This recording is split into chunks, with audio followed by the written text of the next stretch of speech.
Exodus 15 through 18. Lord gives Israel food and water. 15.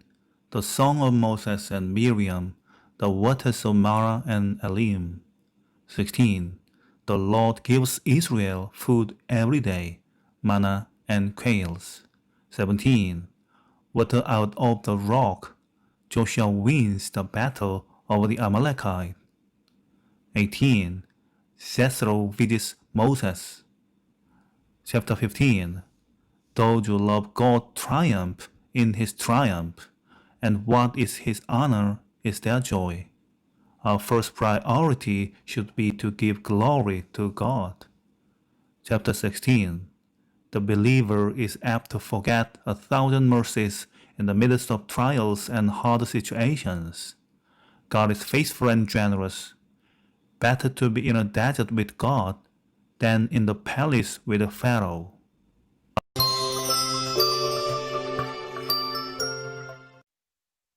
Exodus chapter 15. Then Moses and the Israelites sang this song to the Lord. I will sing to the Lord, for he is highly exalted. Both horse and driver he has hurled into the sea.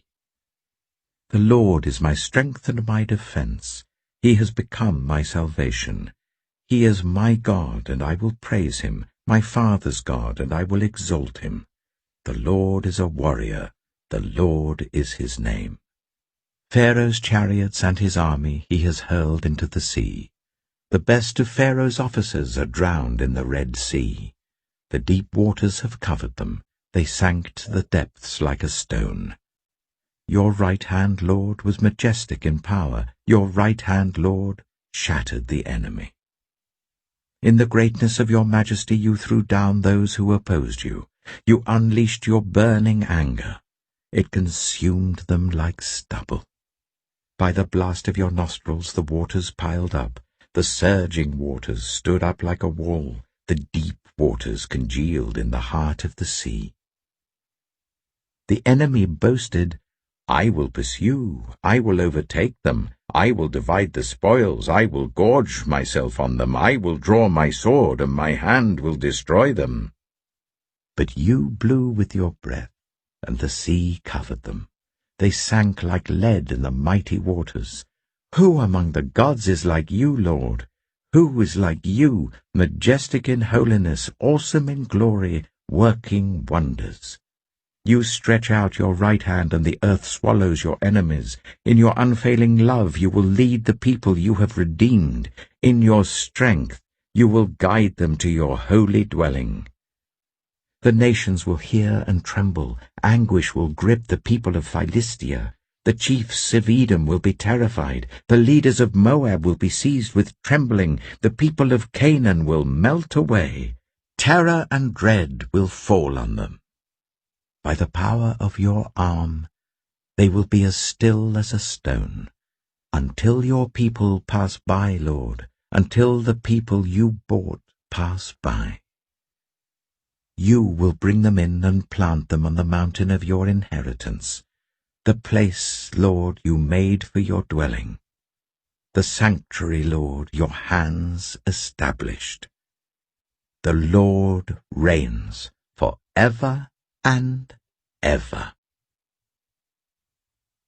When Pharaoh's horses, chariots, and horsemen went into the sea, the Lord brought the waters of the sea back over them. But the Israelites walked through the sea on dry ground. Then Miriam, the prophet, Aaron's sister, took a tambourine in her hand, and all the women followed her with tambourines and dancing.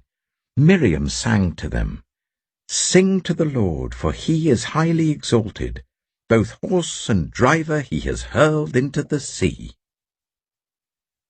Then Moses led Israel from the Red Sea, and they went into the desert of Shur.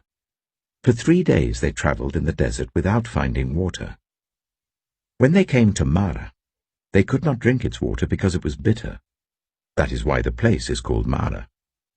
So the people grumbled against Moses, saying, What are we to drink? Then Moses cried out to the Lord, and the Lord showed him a piece of wood. He threw it into the water, and the water became fit to drink. There the Lord issued a ruling and instruction for them and put them to the test. He said, "If you listen carefully to the Lord your God and do what is right in his eyes, if you pay attention to his commands and keep all his decrees, I will not bring on you any of the diseases I brought on the Egyptians, for I am the Lord who heals you." Then they came to Elim, where there were 12 springs and 70 palm trees, and they camped there near the water. Exodus chapter 16. The whole Israelite community set out from Elim and came to the desert of Sin, which is between Elim and Sinai, on the 15th day of the 2nd month after they had come out of Egypt. In the desert, the whole community grumbled against Moses and Aaron. The Israelites said to them, "If only we had died by the Lord's hand in Egypt. There we sat round pots of meat and ate all the food we wanted, but you have brought us out into this desert to starve this entire assembly to death." Then the Lord said to Moses, "I will rain down bread from heaven for you. The people are to go out each day and gather enough for that day. In this way I will test them and see whether they will follow my instructions. On the 6th day they are to prepare what they bring in, and that is to be twice as much as they gather on the other days." So Moses and Aaron said to all the Israelites, "In the evening you will know that it was the Lord who brought you out of Egypt, and in the morning you will see the glory of the Lord, because he has heard your grumbling against him. Who are we that you should grumble against us?" Moses also said, "You will know that it was the Lord when he gives you meat to eat in the evening, and all the bread you want in the morning, because he has heard your grumbling against him. Who are we?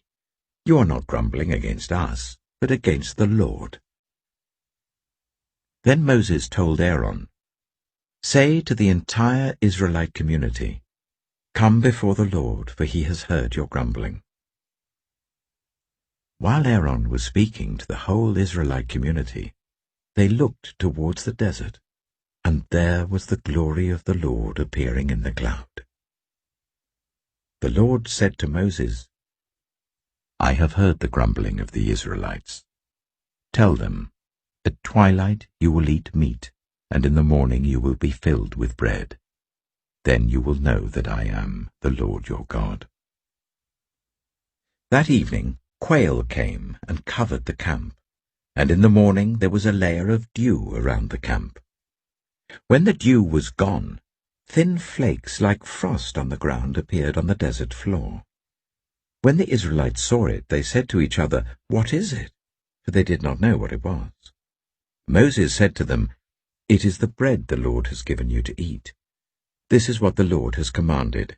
Everyone is to gather as much as they need. Take an omer for each person you have in your tent." The Israelites did as they were told. Some gathered much, some little. And when they measured it by the omer, the one who gathered much did not have too much, and the one who gathered little did not have too little. Everyone had gathered just as much as they needed. Then Moses said to them, "No one is to keep any of it until morning." However, some of them paid no attention to Moses. They kept part of it until morning, but it was full of maggots and began to smell. So Moses was angry with them. Each morning, everyone gathered as much as they needed, and when the sun grew hot, it melted away. On the 6th day, they gathered twice as much, 2 omers for each person. And the leaders of the community came and reported this to Moses. He said to them, "This is what the Lord commanded. Tomorrow is to be a day of Sabbath rest, a holy Sabbath to the Lord. So bake what you want to bake and boil what you want to boil. Save whatever is left and keep it until morning." So they saved it until morning as Moses commanded, and it did not stink or get maggots in it. "Eat it today," Moses said, "because today is a Sabbath to the Lord. You will not find any of it on the ground today. 6 days you are to gather it, but on the 7th day, the Sabbath, there will not be any." Nevertheless, Some of the people went out on the seventh day to gather it, but they found none. Then the Lord said to Moses, "How long will you refuse to keep my commands and my instructions? Bear in mind that the Lord has given you the Sabbath. That is why on the sixth day he gives you bread for 2 days. Everyone is to stay where they are on the seventh day. No one is to go out." So the people rested on the seventh day.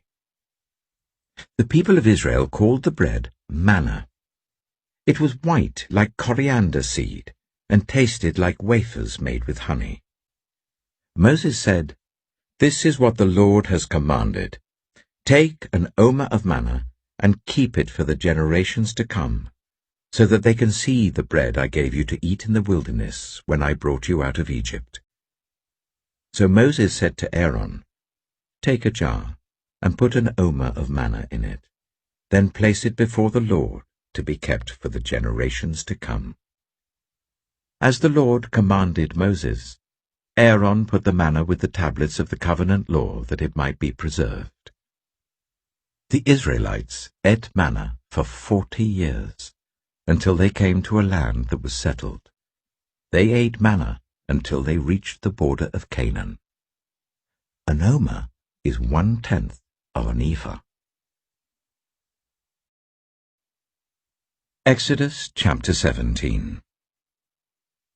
The whole Israelite community set out from the desert of Sin, traveling from place to place as the Lord commanded. They camped at Rephidim, but there was no water for the people to drink. So they quarreled with Moses and said, "Give us water to drink." Moses replied, "Why do you quarrel with me? Why do you put the Lord to the test?" But the people were thirsty for water there, and they grumbled against Moses. They said, "Why did you bring us up out of Egypt to make us and our children and our livestock die of thirst?" Then Moses cried out to the Lord, "What am I to do with these people? They are almost ready to stone me." The Lord answered Moses, "Go out in front of the people. Take with you some of the elders of Israel, and take in your hand the staff with which you struck the Nile, and go. I will stand there before you by the rock at Horeb. Strike the rock, and water will come out of it for the people to drink." So Moses did this in the sight of the elders of Israel. And he called the place Massah and Meribah, because the Israelites quarreled, and because they tested the Lord, saying, "Is the Lord among us or not?" The Amalekites came and attacked the Israelites at Rephidim. Moses said to Joshua, "Choose some of our men and go out to fight the Amalekites. Tomorrow I will stand on top of the hill with the staff of God in my hands." So Joshua fought the Amalekites as Moses had ordered, and Moses, Aaron, and Hur went to the top of the hill. As long as Moses held up his hands, the Israelites were winning, but whenever he lowered his hands, the Amalekites were winning. When Moses' hands grew tired, they took a stone and put it under him, and he sat on it. Aaron and Hur held his hands up, one on one side, one on the other, so that his hands remained steady till sunset. So Joshua overcame the Amalekite army with the sword. Then the Lord said to Moses, "Write this on a scroll, as something to be remembered, and make sure that Joshua hears it, because I will completely blot out the name of Amalek from under heaven." Moses built an altar and called it, "The Lord is my banner." He said, because hands were lifted up against the throne of the Lord will be at war against the Amalekites from generation to generation. Exodus chapter 18.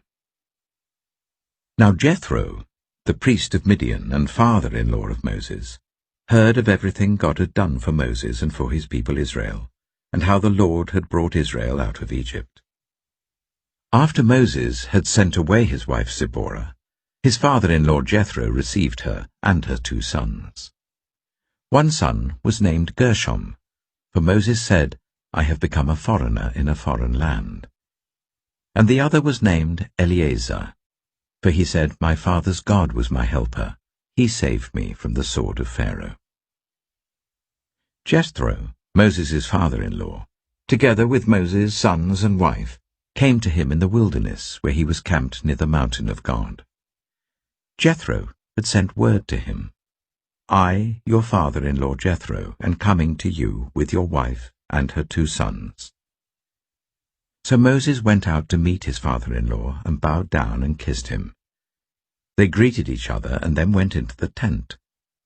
Moses told his father-in-law about everything the Lord had done to Pharaoh and the Egyptians for Israel's sake, and about all the hardships they had met along the way, and how the Lord had saved them. Jethro was delighted to hear about all the good things the Lord had done for Israel in rescuing them from the hand of the Egyptians. He said, "Praise be to the Lord, who rescued you from the hand of the Egyptians and of Pharaoh, and who rescued the people from the hand of the Egyptians. Now I know that the Lord is greater than all other gods, for he did this to those who had treated Israel arrogantly." Then Jethro, Moses' father-in-law, brought a burnt offering and other sacrifices to God. And Aaron came with all the elders of Israel to eat a meal with Moses' father-in-law in the presence of God. The next day, Moses took his seat to serve as judge for the people, and they stood round him from morning till evening. When his father-in-law saw all that Moses was doing for the people, he said, "What is this you are doing for the people? Why do you alone sit as judge, while all these people stand round you from morning till evening?" Moses answered him, "Because the people come to me to seek God's will. Whenever they have a dispute, it is brought to me, and I decide between the parties and inform them of God's decrees and instructions." Moses' father-in-law replied, "What you are doing is not good. You and these people who come to you will only wear yourselves out. The work is too heavy for you. You cannot handle it alone. Listen now to me, and I will give you some advice, and may God be with you. You must be the people's representative before God and bring their disputes to him. Teach them his decrees and instructions, and show them the way they are to live and how they are to behave. But select capable men from all the people, men who fear God, trustworthy men who hate dishonest gain, and appoint them as officials over thousands, hundreds, 50s, and 10s. Let them serve as judges for the people at all times. But let them bring every difficult case to you. The simple cases they can decide themselves. That will make your load lighter, because they will share it with you.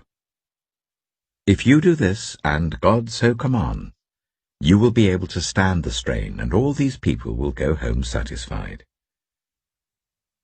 Moses listened to his father-in-law and did everything he said. He chose capable men from all Israel and made them leaders of the people, officials over thousands, hundreds, 50s, and 10s. They served as judges for the people at all times. The difficult cases they brought to Moses, but the simple ones they decided themselves. Then Moses sent his father-in-law on his way, and Jethro returned to his own country.